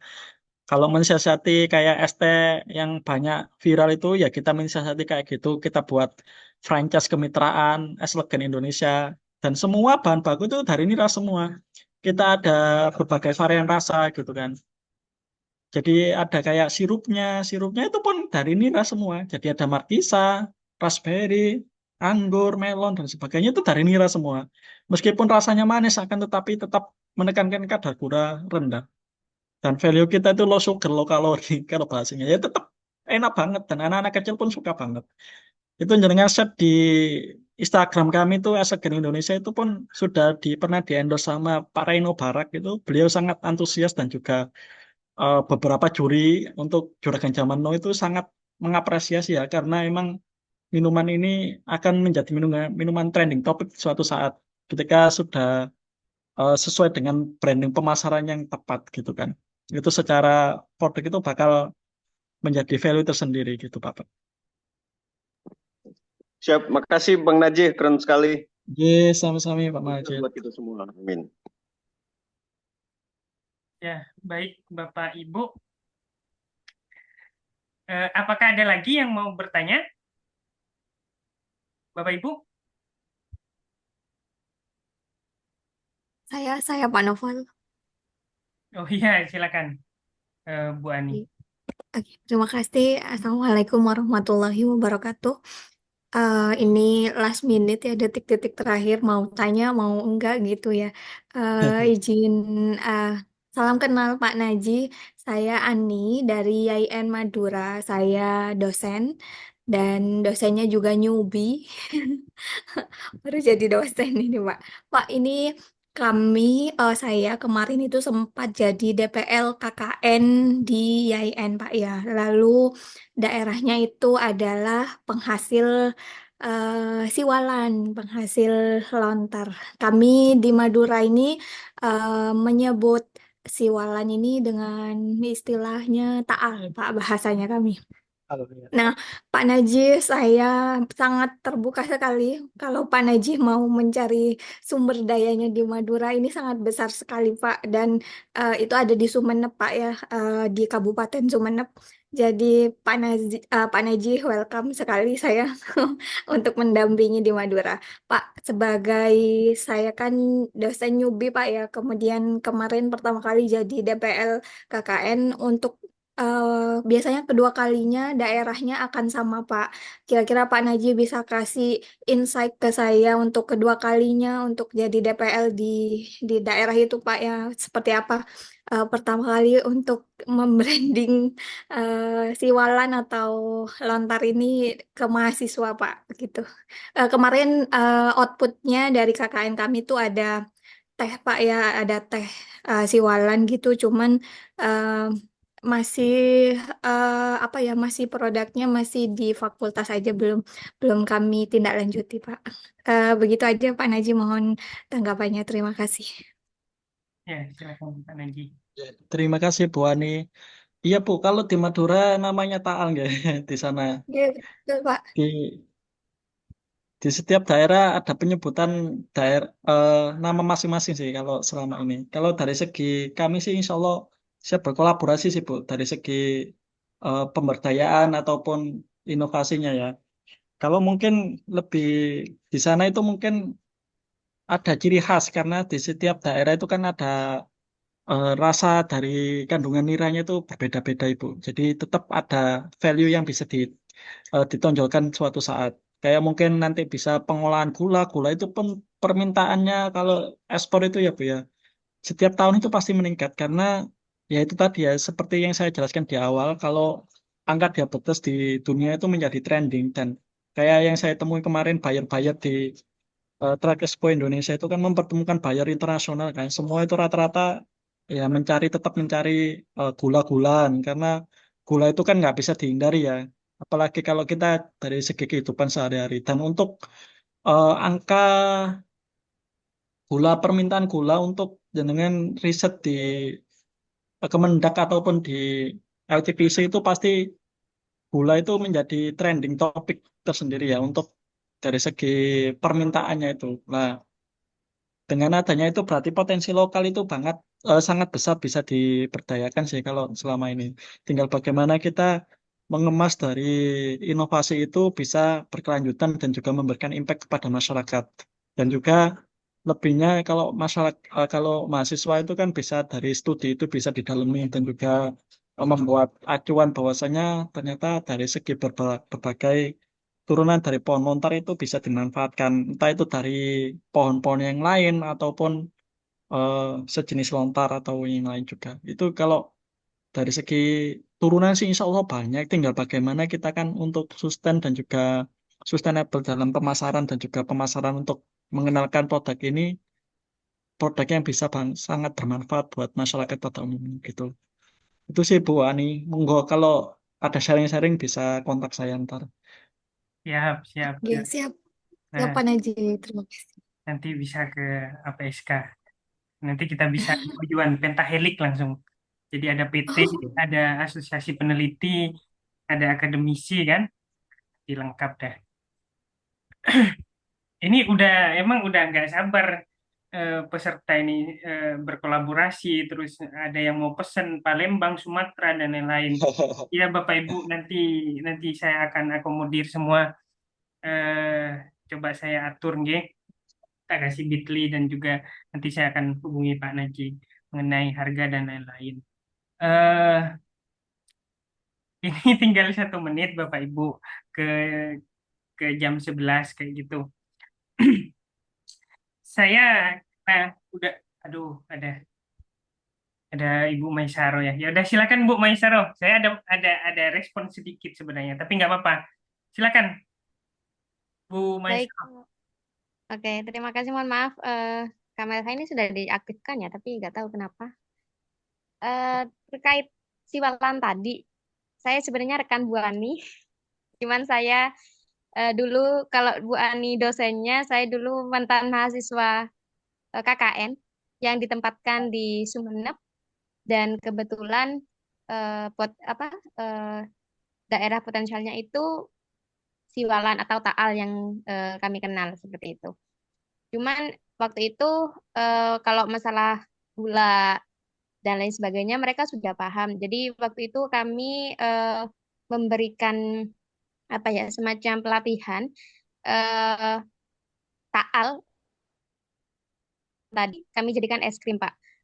Cuman Oh iya. kendalanya ya jadi biar jadi produk unggulan di desa tersebut seperti itu.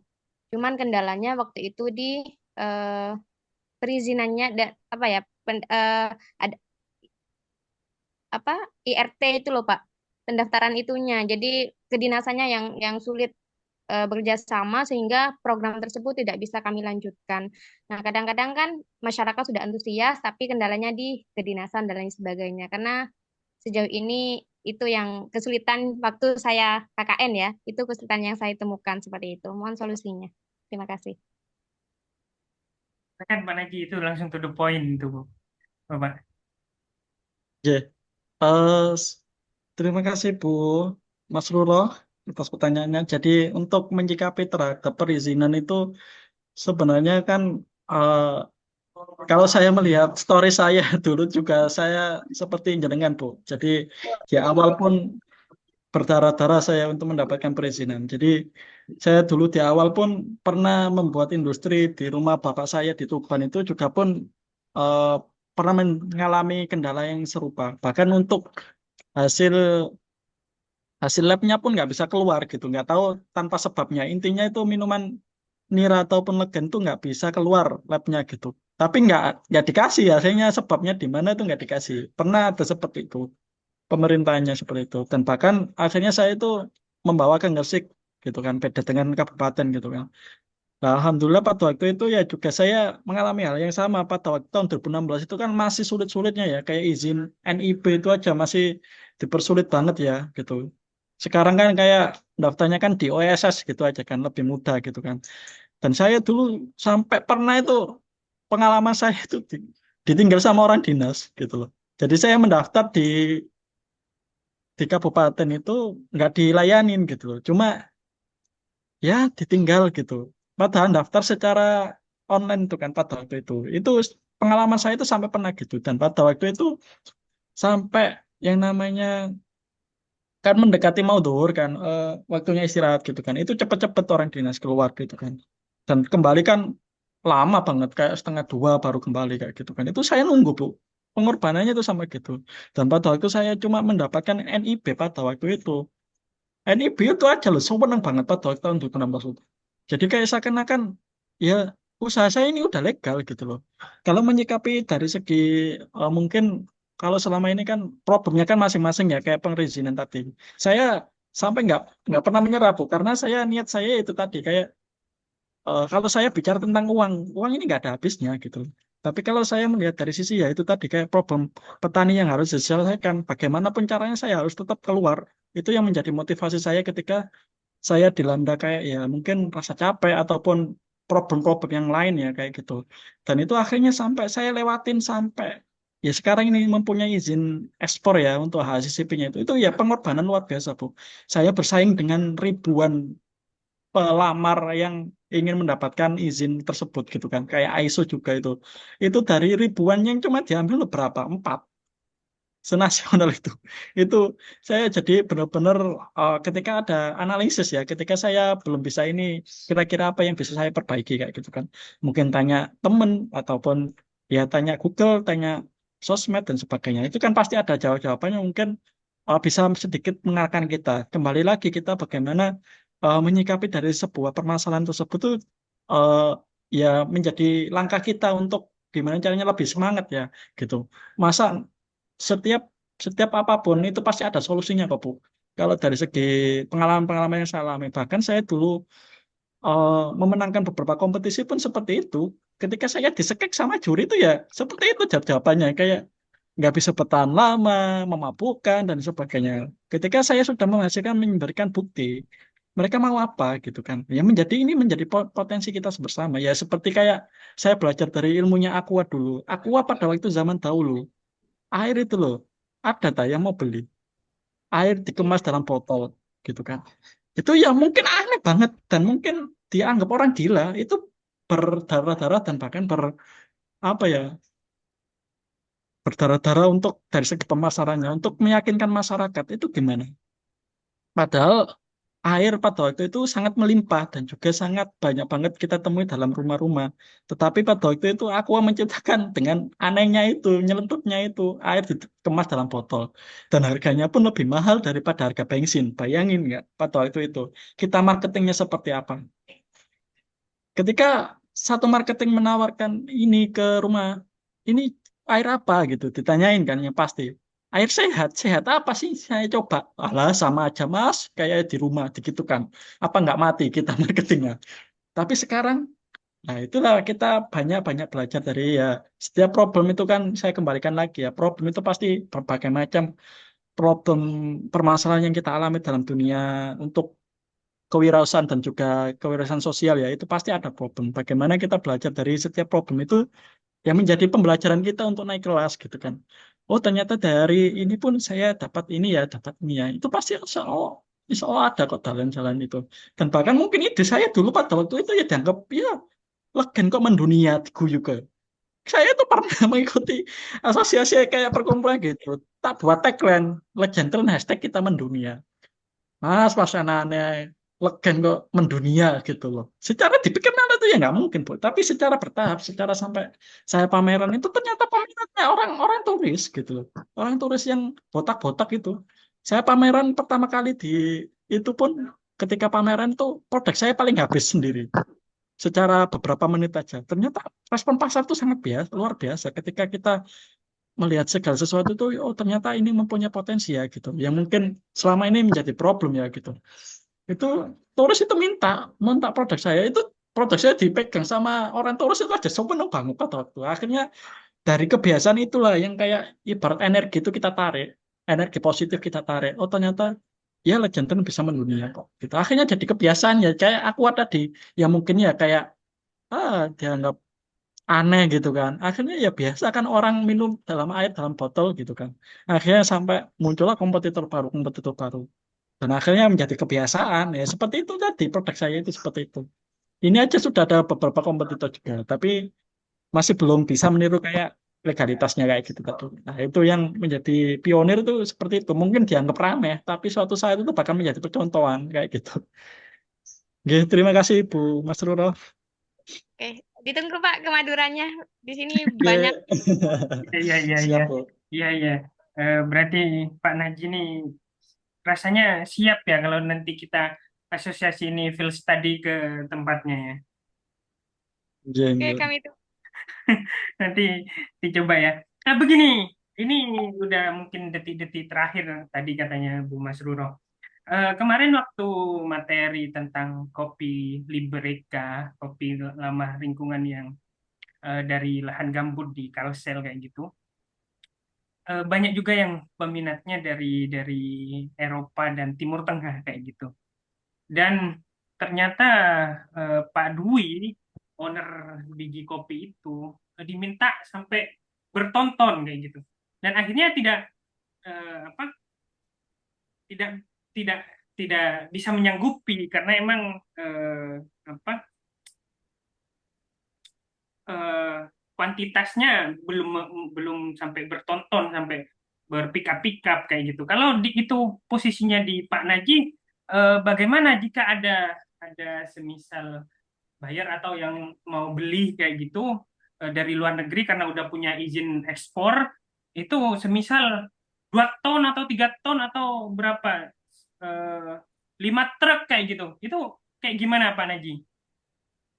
Ya sangat antusias lah Pak kalau dari saya pribadi karena secara hulu hilir itu sudah saya persiapkan semua ya, entah itu entah permintaan berapa banyak ton ataupun banyak kontainer, kita siap sih Pak. Kalau dari segi tinggal bagaimana nanti kan kita MOU-nya terkait permintaannya itu ya kita siapkan. Kalau dari segi produksi kurang mumpuni ya kita makon aja gitu kan. Saya juga ada partner untuk makon kok, masalah produksi, masalah pengemasan dan sebagainya gitu. Jadi secara bahan baku pun jangan khawatir terhadap itu, sampai beberapa tahun ke depan kita sudah ready loh. Mungkin PO-nya sejak sekarang turun pun kita sudah siapkan. Siap. Nah, ini nih. Mungkin ntar ada di berbagai daerah jadi distributor agen ya, kita welcome sih masalah itu. Ataupun permintaan ekspor. Gitu. Oke. Terima kasih sekali Pak Naji. Sesi selanjutnya adalah sesi closing statement. Aduh, ini gimana ya?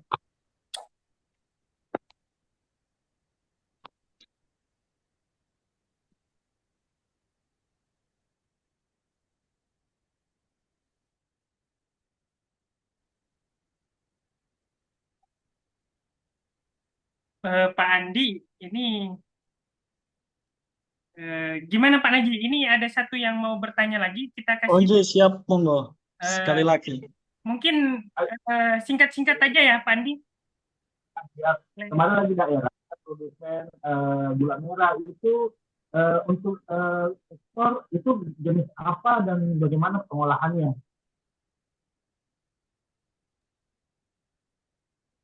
Itu aja Pak. Ya. Untuk gula merah. Ya, Pandi. Pertanyaannya juga sama dengan di kolom chat Pak Naji. Gula merah mana pasar ekspornya dan gimana cara pengolahannya? Yang mana ini Pak? Bentar. Kolom chat atau gimana? Iya, ada di kolom chat. Tadi juga disampaikan oleh Pak Andi, tapi suaranya agak kecil. Di kolom gitu. terakhir ini ada.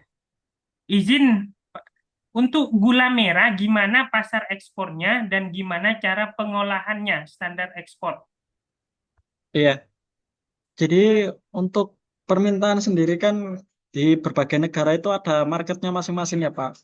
Terhadap kayak kemarin India, kita Taiwan itu pun ada marketnya masing-masing. Dan juga dari segi permintaan itu kalau saya melihat data dari Kemendak itu kan untuk entah itu gula lontar, gula aren, gula kelapa itu kan sejenis. Jadi ketika spesies dari palem-paleman itu satu turunan lah kalau bahasanya. Tinggal bagaimana menawarkan dari value dari setiap gula-gulaan tersebut ya. Kayak mungkin ada kandungan glikemik yang lebih rendah, ada yang lebih tinggi, ada yang lebih kristalnya lebih tebal, lebih besar, lebih kecil. Itu kan sebenarnya tergantung dari permintaan bayarnya gitu kan. Jadi kemarin kita pun ada yang lebih request, ada yang lebih kristalnya itu biji kristalnya dari gula itu ada yang lebih kecil, ada yang lebih besar, itu tergantung sih sebenarnya. Tergantung kadang nego-negoan sama bayarnya. Nah, Nah, untuk terkait pengolahan sendiri itu sebenarnya ada beberapa tipe, Pak. Jadi nggak harus kita riset dari awal ya. Itu kalau jenengan di Google atau di YouTube itu kan banyak sebenarnya untuk pengolahan-pengolahan itu. Tinggal bagaimana Bapak bisa menjaga sustainable-nya dari inovasi Bapak gitu. Tinggal bagaimana juga brandingnya untuk pemasarannya itu benar-benar bisa mengedukasi dan juga mengajak mitra dan juga pemasaran itu bisa lebih tahu apa ini produk ini, apa itu value dari produk ini. Kan ada setiap produk gula-gulaan itu banyak juga untuk di lokal, tapi masih kadang itu belum maksimal dalam segi mungkin brandingnya ataupun dari segi manfaat dari segi produk yang ditawarkan itu apa. Kadang kan buyer kan bertanya tentang itu juga. Nah, kadang gitu kan itu juga tergantung dari kita eh, menjalin kemitraan dengan buyer tersebut gitu kan. Nah, itu kan sebenarnya nego-negoan kadang gitu untuk permintaan ekspor itu. Dan saya kemarin tuh pengalaman dari Trade Expo Indonesia itu pun ada yang request gula cair juga ada gitu kan. Gula cair itu kan untuk market kayak kopi, teh gitu kan, resto kayak gitu. Kayak gitu-gituan. Jadi marketnya tuh beda-beda. Jadi kita tinggal bagaimana menganalisis dari suatu usaha itu sesuai dengan target market yang kita bidik. Gitu. Insya Allah dari segi potensial insya Allah banyak ya. Yang potensi-potensi alam yang kita bisa gali. Termasuk di sekeliling kita. Ataupun di manapun lah kita berada. Gitu Pak Andi. Terima kasih. Aman, Pak Andi? Oh ya, siap. Terima kasih mungkin jaringannya. Baik, Pak Naji, ini udah di terakhir, jadi eh, kita sebelum dokumentasi mungkin closing statement dari Pak Naji, apa hikmah yang bisa kita dapat ataupun motivasi kepada semua yang ada di sini dari diskusi dari tadi, dari pagi sampai siang ini. Silahkan Pak Naji closing statementnya. Ya, terima kasih Pak Novel atas waktu yang diberikan. Untuk closing statement pada kesempatan hari ini, eh, kita sebagai manusia banyaklah bersyukur karena kita di Indonesia ini beda dengan negara-negara lain. Kekayaan alamnya itu sangat besar banget dan juga kalau dari segi sumber daya alamnya itu bercuaruah akan tetapi kadang kita itu selalu menyalahkan keadaan gitu kan. Nah, bagaimana kita itu bisa melihat peluang yang ada di sekeliling kita itu menjadi sebuah kemanfaatan buat mungkin pribadi kita dan juga pada umumnya masyarakat dan khususnya untuk Indonesia ke depan ya. Bahwasanya segala sesuatu yang Allah titipkan di muka bumi ini tuh pasti ada manfaatnya. Dan entah itu di daerah manapun ataupun ya mungkin dianggap seperti yang saya jelaskan tadi mungkin dianggap ya kayak biasa-biasa ya. Dan termasuk limbah ataupun ya itu tadi kayak nggak ada manfaatnya itu ternyata menyimpan segala sesuatu bermanfaat. Lah pesan saya kepada Bapak Ibu dan yang hadir pada kesempatan hari, ayo kita sama-sama bagaimana bisa melestarikan alam yang sudah Allah titipkan kepada kita dengan inovasi yang mungkin kita bisa manfaatkan kelak yang bisa kita wariskan kepada anak turun kita sehingga inovasi yang kita kembangkan itu bisa memberikan impact khususnya nanti generasi-generasi kita yang akan datang. Dan umumnya untuk lingkungan kita tetap lestari dan juga menjaga berkelanjutan ya. Karena pada kesempatan hari ini kita belajar tentang bisnis berkelanjutan untuk lingkungan itu bagaimana. Dalam konteks, dalam artian menjadi solusi lingkungan yang ramah lingkungan dan juga jangka panjang untuk generasi-generasi kita ke depannya. Mungkin itu yang bisa saya sampaikan. Kurang lebihnya saya pribadi mohon maaf dan mewakili dari perusahaan Legendre Internasional. Mungkin ada pertanyaan dan ataupun kolaborasi yang bisa kita kolaborasikan. Kita dari manajemen insya Allah siap kolaborasi. Terima kasih Bapak Ibu. Sampai berjumpa di lain kesempatan.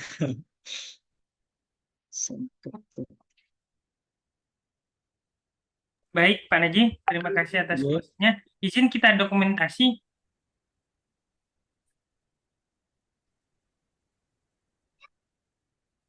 Mungkin PPT-nya bisa di Oh ya, Pak Naji. sebentar. Nah, Stop share.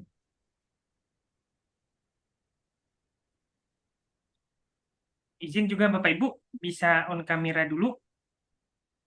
Nah, kita foto dengan dengan CEO-nya langsung ini ya. Jarang-jarang kita foto bareng langsung kan. Yang sudah salaman dengan menteri, yang sudah salaman dengan buyer India juga ya.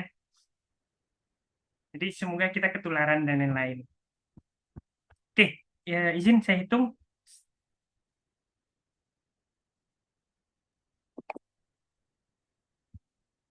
1,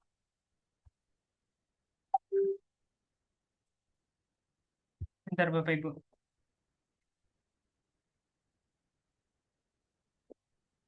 1, 2, 3.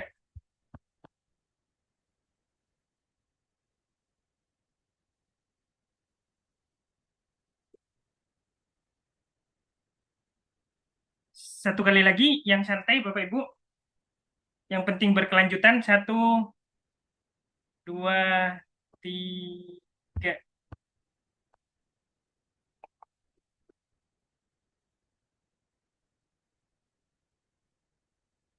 Oke, baik, terima kasih sekali kepada narasumber Pak Naji dan juga Bapak Ibu sekalian. Sebenarnya pesertanya 50 lebih, tapi karena ada beberapa yang mungkin ada bentrok kegiatan, jadi nanti bisa lihat di YouTube dan lain-lain. Baik Bapak Ibu, itu saja yang bisa saya sampaikan. Kurang lebihnya saya mohon maaf. Kita tutup dengan berdoa menurut agama dan kepercayaan kita masing-masing. Berdoa dimulai.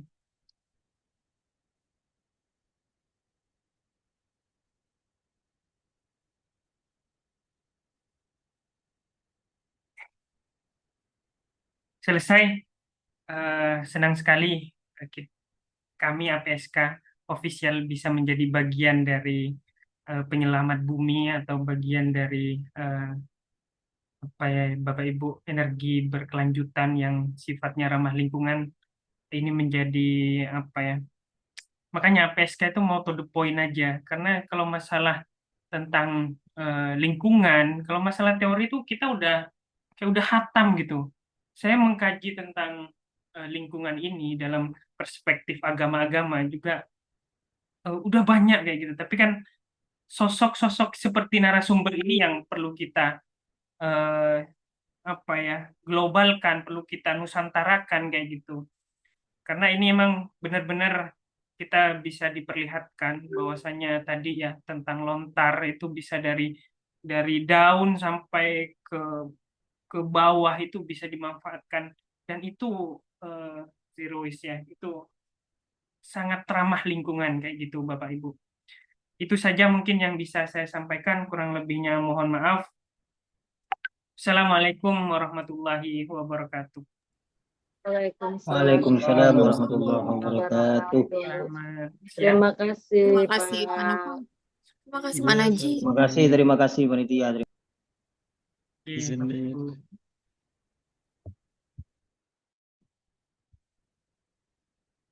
Terima kasih Pak, mohon izin.